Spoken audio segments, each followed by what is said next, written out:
Sekarang saya menjemput Yang Berhormat Menteri Kementerian Komunikasi dan Multimedia. Silakan Yang Berhormat. Terima kasih Tuan Yang di-Pertua. Assalamualaikum warahmatullahi wabarakatuh. Bismillahirrahmanirrahim. Bagi pihak KKMM, saya ingin merakamkan setinggi terima kasih kepada semua ahli yang berhormat yang telah mengambil bahagian dalam memberikan pandangan yang menyentuh tugas kementerian saya sepanjang perbahasan belanjawan ini. Seramai 54 orang ahli yang berhormat telah membahaskan 68 usul yang berkaitan. Penggulungan saya akan menyentuh 8 perkara, iaitu Majlis Media Malaysia, Ekonomi Digital, MERS 999, peruntukan kompleks angkasa puri, penyebaran berita palsu, perkhidmatan telekomunikasi, perkhidmatan internet dan jalur lebar dan peruntukan jasa. Berkaitan Majlis Media Malaysia yang ditimbulkan YB Lembah Pantai, KKMM telah menerima laporan Pro-Tem Komiti Majlis Media Malaysia berhubung cadangan penubuhan Majlis Media Malaysia dan cadangan draft rang undang-undang yang berkaitan.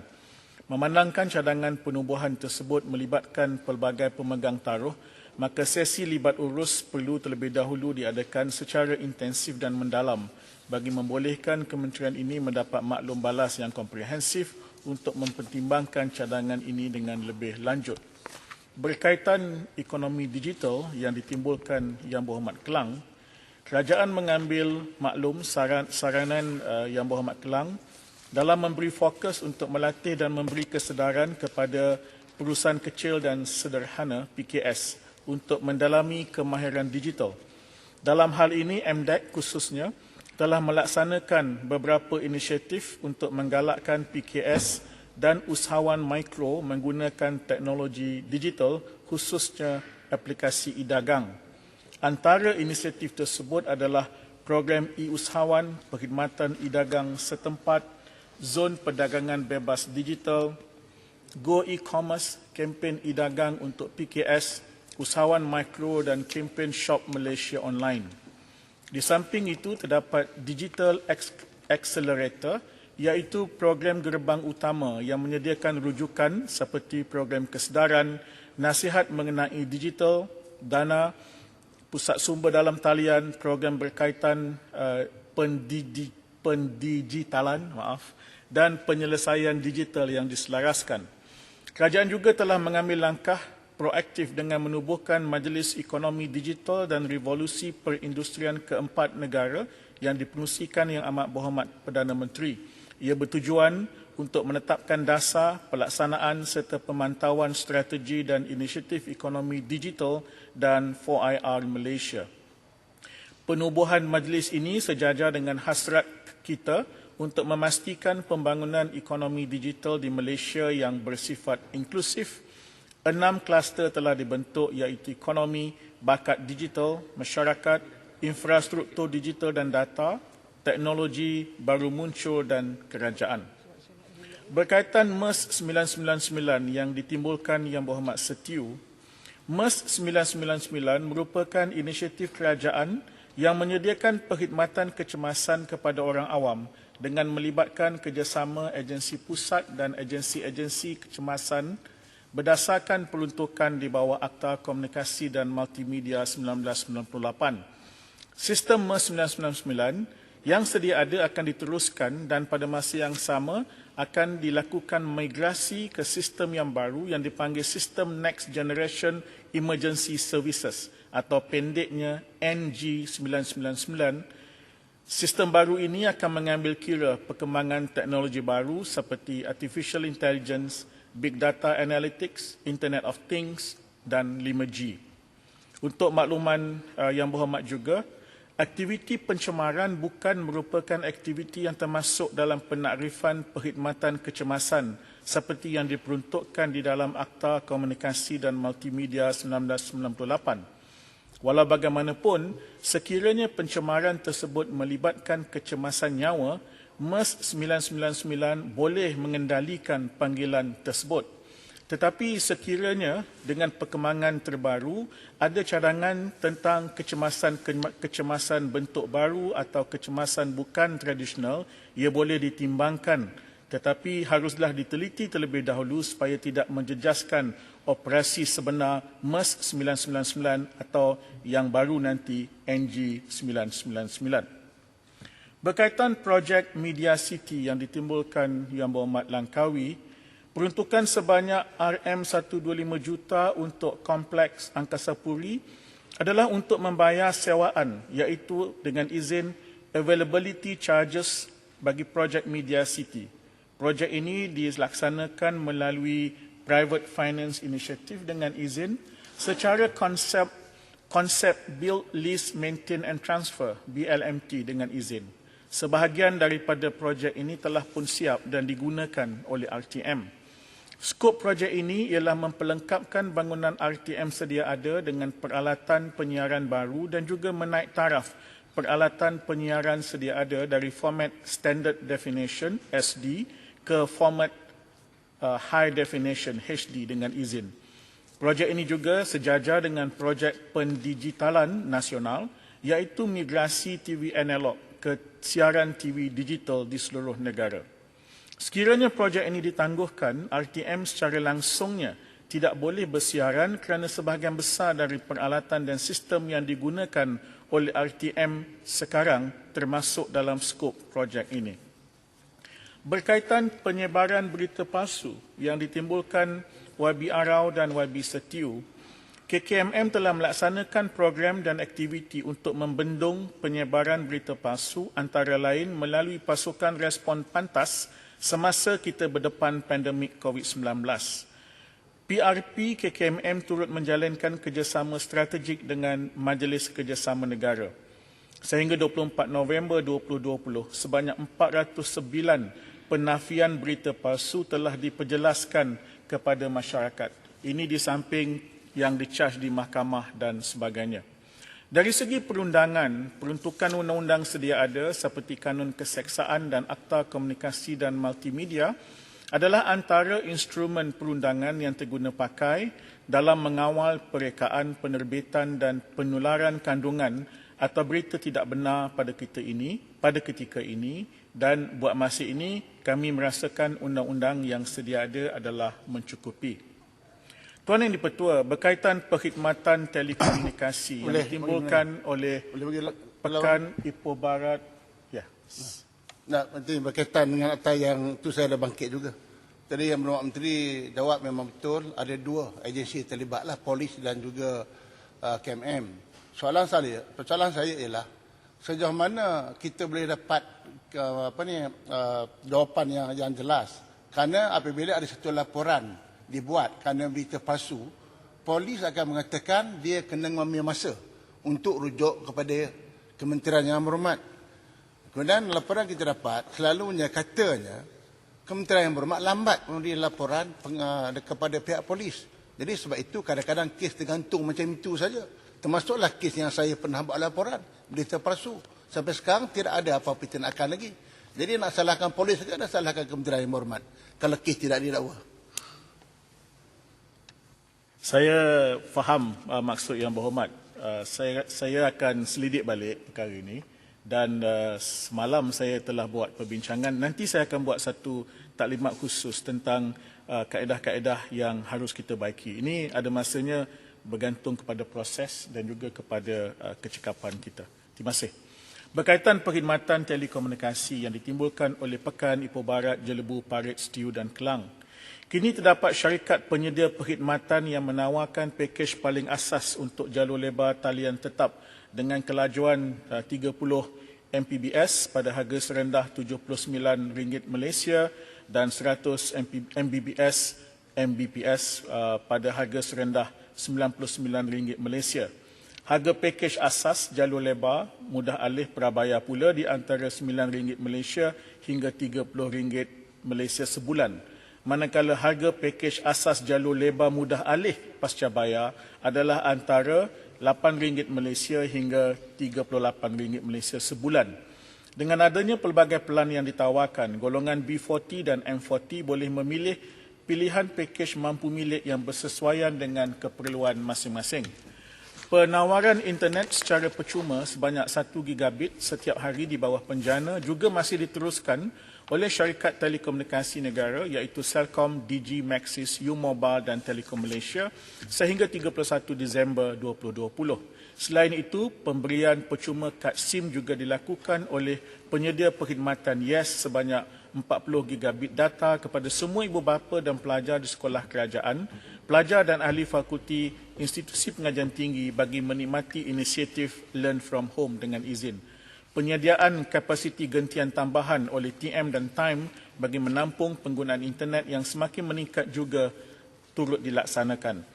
Bagi memastikan sesi pembelajaran dan pemudahcaraan dalam talian berjalan dengan lancar, SKMM bersama-sama dengan syarikat-syarikat telekomunikasi utama negara telah pun mengambil beberapa pendekatan proaktif melalui tanggungjawab korporat sosial bagi memastikan rakyat Malaysia terus berpeluang menikmati perkhidmatan internet sejak awal dari pelaksanaan PKP lagi. Selain itu, pusat internet komuniti di seluruh negara boleh digunakan sebagai pelengkap untuk pembelajaran dalam talian oleh para pelajar untuk pelajaran dan mengakses internet. SKMM secara berkala dan berterusan melaksanakan pengukuran bagi prestasi rangkaian telekomunikasi, perkhidmatan jalur lebar dan perkhidmatan suara kepada pengguna di Malaysia.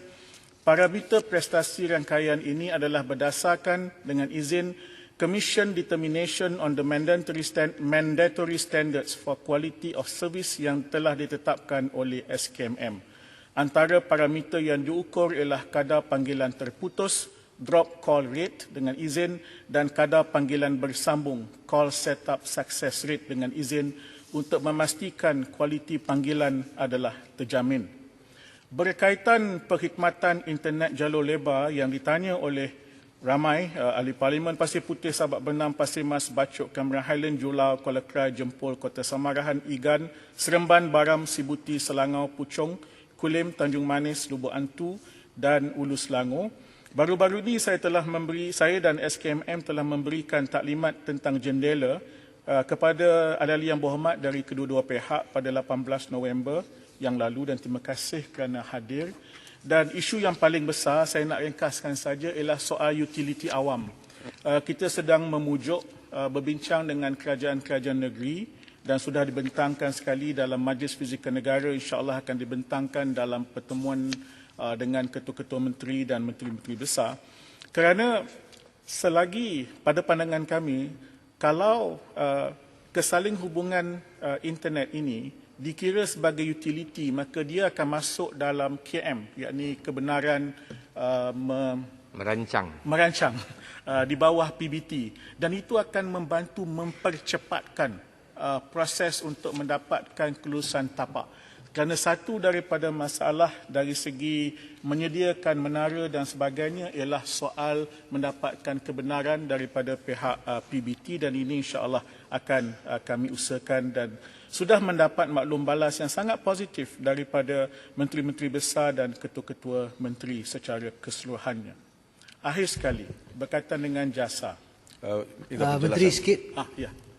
Kena bagi mantan. Ya, sila. Terima kasih Tuan Speaker. Terima kasih Yang Berhormat Menteri.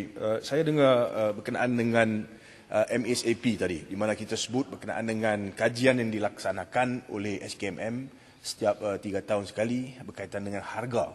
Seperti mana Yang Berhormat Menteri tahu, sebelum 2018 memang ada isu yang berbangkit berkenaan dengan harga yang tinggi untuk broadband, dan setelah kita melaksanakan MSAP, maka ianya telah pun turun sebanyak 49%. Itu dalam tahun 2018. Saya nak tanya Menteri, adakah kita ada cadangan untuk kurangkan lagi harga jalur lebar dalam masa yang terdekat, khususnya dalam tahun akan datang? Itu satu. Keduanya berkenaan dengan bila kita lihat kepada kualiti. Banyak perkara yang berbangkit, khususnya apabila ada aduan yang dibuat tetapi masa yang diambil untuk perbaiki masalah itu adalah terlalu lama ataupun tidak mendapat respon daripada syarikat telco-telco. Dalam keadaan itu, apakah cadangan kerajaan untuk kita mengurangkan harga, juga memastikan bahawa kualiti yang kita berikan dalam internet itu adalah satu yang dapat kita pastikan sentiasa top notch dengan izin. Dan soalan kedua, sekiranya diizinkan Tuan Speaker, berkenaan dengan utility. That's something that I focused on earlier as well. I think that's something we need to do. Kerana kita terlihat kepada red tape yang ada. Ini menjadi masalah, bukan saja masalah melambatkan, tapi juga ianya menaikkan harga. Jadi dari sudut perundangan, adakah kerajaan akan membentangkan rang undang-undang untuk pastikan bahawa kita boleh memasukkan senarai ataupun dalam senarai utility broadband ini supaya tak ada masalah yang timbul dalam masa depan. Terima kasih, Yang Berhormat Menteri. Tambah sikit. Jempol. Tadi Menteri ada sebut soal saling hubungan utility. Saya tak terjawab tadi soal fee ataupun yuran perkhidmatan yang ditetapkan oleh telco dan lain ni, kawasan yang hanya mendapat 1-2G saja. Kawasan tiada liputan yang cukup tetapi bayaran yang sama. Apakah jadi mereka ini tidak dapat perkhidmatan yang sepenuhnya tetapi bayar dengan keadaan yang sepenuhnya? Jadi apakah tindakan kementerian dalam soal ini? Kerana rakyat hari ini berada di luar bandar, tidak dapat perkhidmatan yang secukupnya, tetapi bayaran tidak adil bagi mereka. Terima kasih Jempol. Silakan Menteri.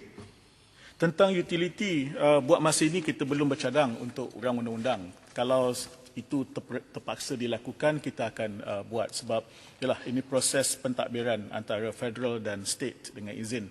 Soal harga itu memang MSAP itu MSAP mula diberkuat kuasa pada 1 Januari 2018, kemudian melaksanakan sepenuhnya bermula zaman mantan menteri 8 Jun 2018, dan kita teruskan dasar itu. Cuma sekarang ini kita ada dua isu lah. Satu ialah penerusan itu mengikut dia punya skill, dan yang keduanya ialah masalah yang dihadapi akibat daripada dengan istilah mudahnya rerouting of the route oleh kerana COVID-19 ini. Tiba-tiba tumpuan trafik itu ialah di kawasan penduduk, kawasan tempat tinggal.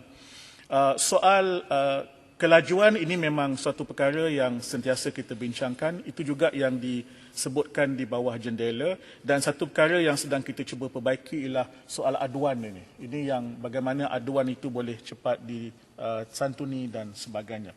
Izinkan saya yang Menteri, Tuan Yang di-Pertua, saya nak habiskan jasa ni. Ramai sikit tanya. Saya izinkan saya, kalau tidak tak habis masa. Ya. Mantan menteri pun tanya pasal jasa dalam Teruskan. perbahasan yang lepas. Ingin saya menjelaskan bahawa sebelum tahun 2019 dan 2020, peruntukan jasa diletakkan di bawah kod aktiviti yang berbeza, iaitu satu, kod aktiviti dasar sedia ada jasa, dan kedua, kod aktiviti emolumen kaki tangan kontrak di bawah KKMM. Semua jasa, piecemeal RTM, semua di bawah satu kod. Perbelanjaan jasa di bawah kod aktiviti dasar sedia ada bagi tahun 2015, 2016, 2017 dan 2018 adalah sebanyak RM23.7 juta, RM26.6 juta, RM31.5 juta dan RM27.9 juta. Manakala dicampur perbelanjaan di bawah kod aktiviti emolumen kaki tangan kontrak di bawah KKM bagi tahun-tahun yang sama ialah RM54.9 juta, RM54.2 juta, RM53.9 juta dan RM45.9 juta.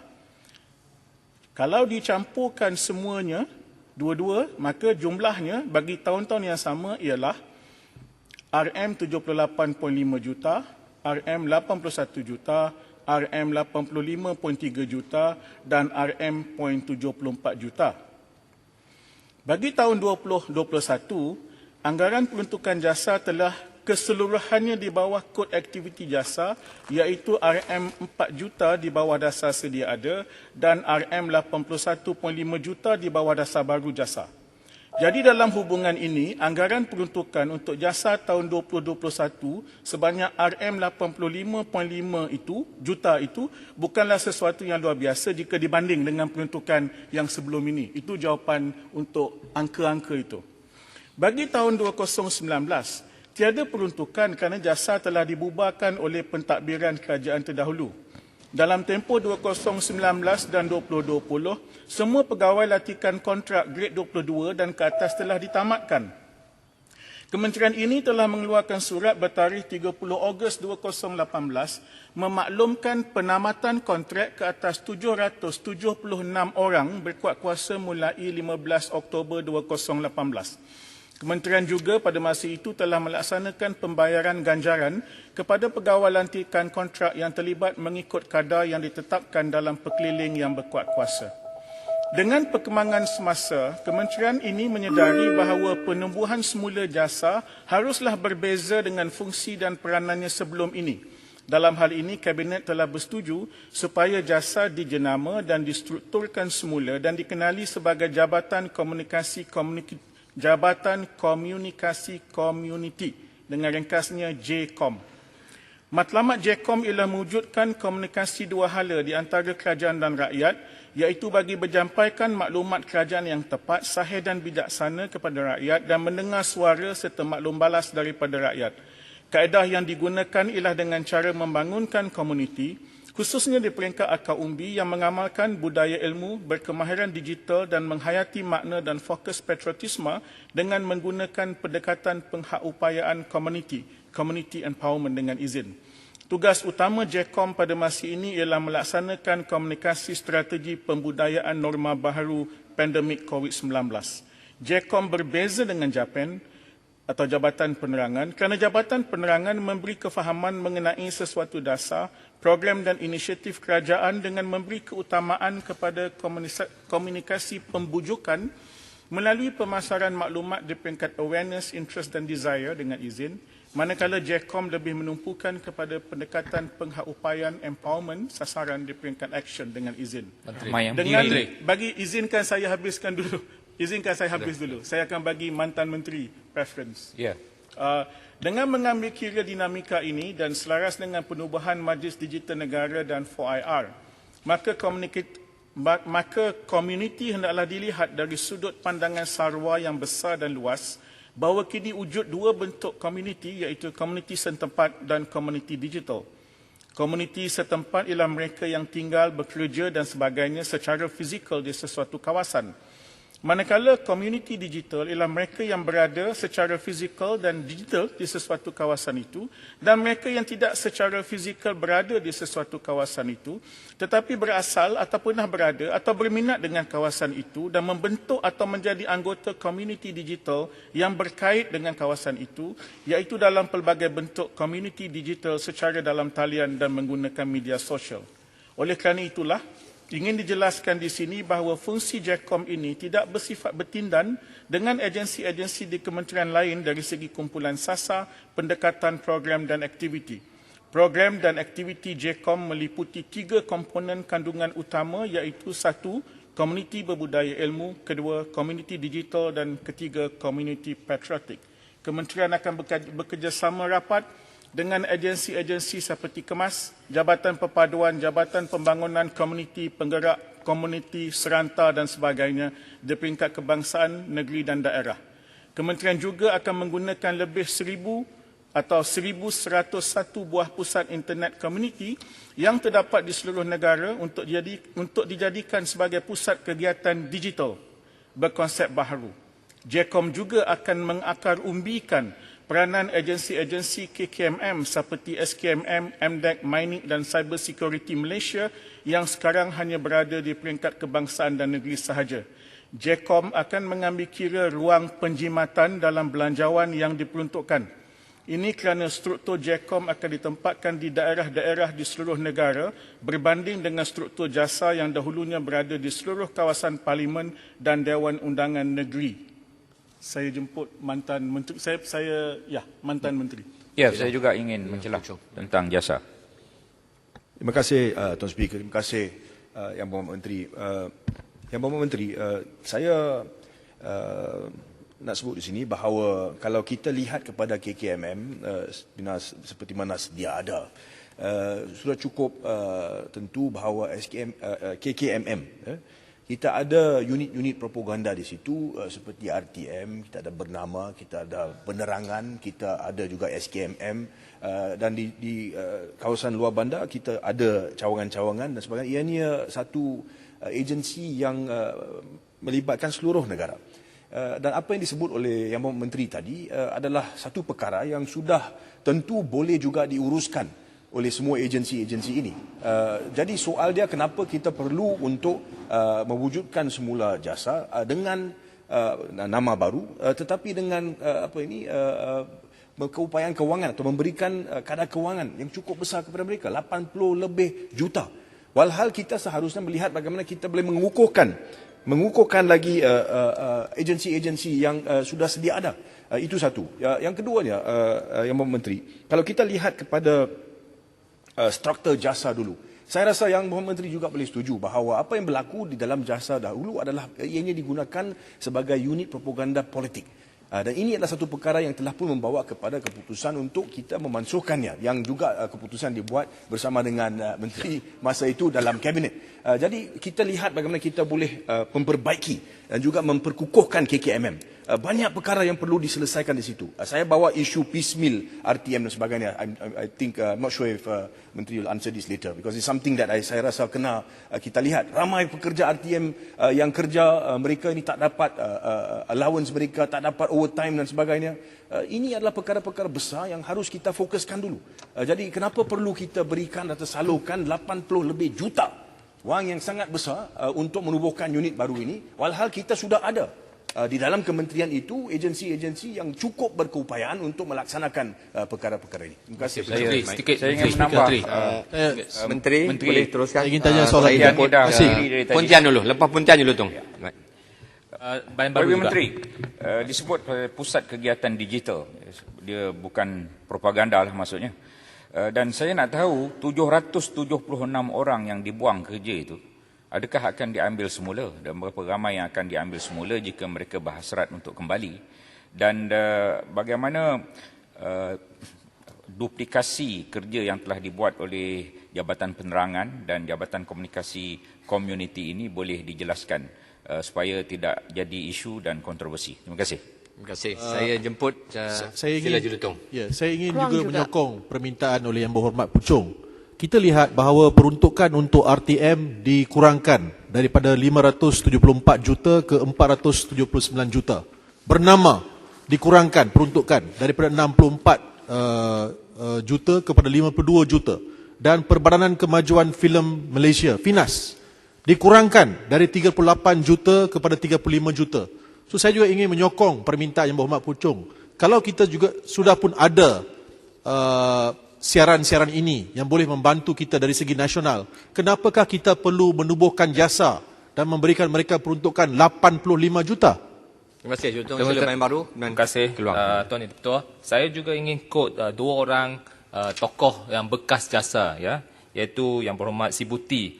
Dia bekas pegawai jasa dan dia terang-terang kata bahawa jabatan jasa itu adalah jabatan gerak staf yang very clearly is about propaganda machine, dan juga bekas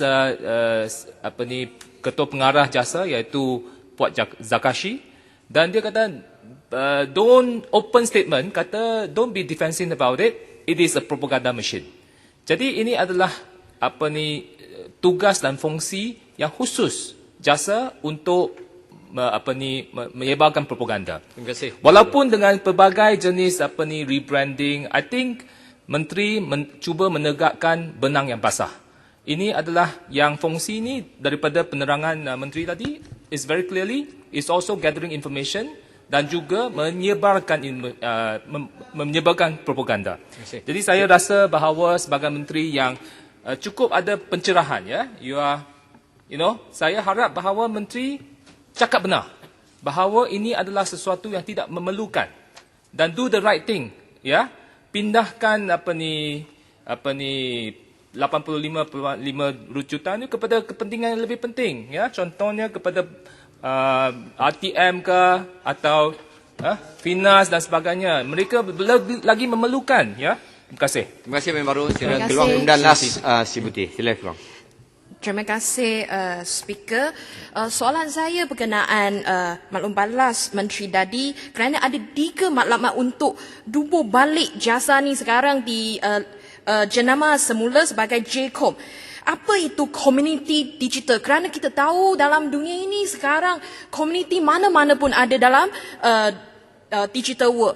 Jadi tak perlu kerajaan untuk masuk ke digital world untuk tubuhkan satu komuniti digital lagi untuk rakyat lagi. Jadi kenapa kerajaan PN nak tubuhkan satu agensi khasnya untuk mencapai salah satu matlamatnya itu tubuhkan komuniti digital bagi rakyat. Rakyat tak perlu benda ni. Kerana setiap orang mereka ada hasrat, ada minat sendiri, mereka akan masuk ke mana-mana komuniti yang mereka berminat. Jadi apa yang kerajaan PN nak mencapai di sini?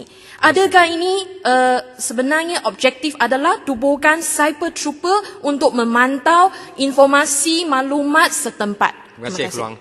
Sila Sigambut. Sibuti dulu. Okey. Terima kasih Datuk Speaker. Ringkas.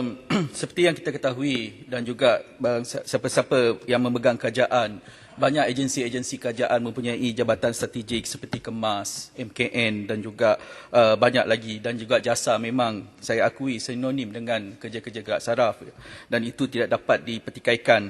Walaupun demikian, saya telah membawa tajuk berkenaan jasa ini. Adakah lantikan Ketua Pengarah JECOM ini nanti adakah berdasarkan lantikan di kalangan penjawat awam ataupun lantikan politik, dan juga sekiranya kita mengira semula jumlah parlimen dan juga DUN di Malaysia ini, kita mempunyai lebih kurang 798 sepadan politik, dan juga adakah dengan kenyataan menteri tadi mengatakan bahawa penjawatan JECOM ini tidak lagi berdasarkan parlimen dan DUN, adakah peruntukan ini dapat dikurangkan dari segi emolumen? Dan juga berkenaan tentang JECOM ini sinonim dengan digital, sudah pasti pihak sebelah akan menggambarkan JECOM ini adalah cyber trooper. Bagaimanakah langkah-langkah kerajaan untuk menerangkan apakah tujuan jasa ini dijenamakan semula sebagai JECOM, dan juga apakah kerajaan akan seperti apa diperkatakan Pontian tadi, mengambil sebahagian melalui proses interview atau temuduga penjawab-penjawab jasa sebelum ini. Baik, terima kasih Sibuti. Sekarang saya bagi yang akhir 1 minit ke Segambut, kemudian minta Menteri rumuskan kerana masa telah habis, dan sila Segambut. Terima kasih. Saya ada dua isu saya nak penjelasan daripada Yang Berhormat Menteri. Adakah jawapan Yang Berhormat Menteri tadi adalah an afterthought dengan izinnya, kerana saya baca berita selepas pembentangan belanjawan bahawa Menteri ada mengatakan ataupun ada sources dalam laporan yang kata Menteri sebenarnya tak sedar 85 juta peruntukan jasa ini ada dalam bajet. Dan Timbalan Menteri ada keluarkan kenyataan bahawa Menteri sebenarnya tahu. Jadi saya nak tahu adakah jawapan hari ini is an afterthought. Yang keduanya, setuju ke YB bahawa sebenarnya untuk mendapatkan pandangan akar umbi ataupun memberikan informasi kepada komuniti, yang paling penting adalah untuk Parlimen bersidang lebih lama, kerana tempat ini adalah platform mengambil pandangan akar umbi, kerana wakil parlimen, wakil rakyat ini telah dilantik oleh rakyat dan mereka membawa suara rakyat masuk sini, dan ini juga adalah sebenarnya satu platform untuk menteri dan kabinet memberikan informasi yang tepat dan jelas. Tetapi kita lihat sebenarnya platform ini tidak diambil untuk menyebarkan maklumat tepat, semuanya cut short, everything cut short, tak ada informasi pun kepada rakyat. Terima kasih. Terima kasih Segambut. Menteri, saya nak tanya berapa minit? Sebelum saya bagi 3 minit rumuskan. Cukup. Pertama, dengan Yang Berhormat mantan menteri tentang piecemeal, saya rasa we are on the same page. Kita teruskan kerja-kerja itu. Saya dah sebutkan tadi bahawa bezanya ialah kerana ini program baru. Ya, bezanya ini bukan jentera propaganda. So tolonglah jangan sebut jasa, sebutlah dia sebagai JECOM. Berapa kurang daripada 85.5 juta, saya rasa ini sedang dibincangkan. Ya. Kemudian, betul kita ada banyak Yang Berhormat agensi, tetapi kekurangannya pun sama. Beberapa hari yang lepas saya buat mesyuarat dengan semua agensi yang terlibat dengan penerangan. Kita ada 3 komponen kerja penerangan ini: analisis, penyelesaian atau solutions, dan pelaksanaan. Analisis dan solution itu sangat kurang. Zaman kita sama-sama dalam pentadbiran yang lepas, kita dapati analisis itu memang kekurangan yang sangat besar. Pelaksanaan, saya sebut 2 saja yang saya dah minta KSU yang baru ni tolong cari timnya. Satu ialah tim storyteller.